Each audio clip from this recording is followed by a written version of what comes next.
మన పితరులైన ఇజ్రాయేల్ ప్రజలకు పగలు మేఘస్తంభమై రాత్రి అగ్నిస్తంభమై నడిపించిన దేవుడు. మానవుని యొక్క ఊహ, మానవ యొక్క ఆలోచనలు కొంతమేరకే పరిమితమై ఉంటాయి, కానీ దేవుడు అపరిమితమైన దేవుడు. ఒకసారి ఆలోచించేద్దాం.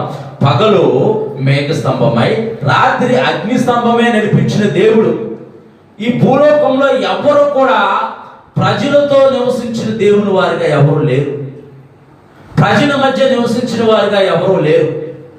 వారు తర్వాత దేవుళ్ళని అనబడ్డారేమో కానీ మనుషులతో పాటు నివసించిన దేవుడు ఎవరైనా ఉన్నారంటే ఆయన లోకరక్షకుడైన యేసు ప్రభువాడు. ఆయన మనుష్య కుమారుడిగా ఈ లోకానికి వచ్చి మానవులతో పాటు నివసించిన దేవుడై ఉన్నాడు.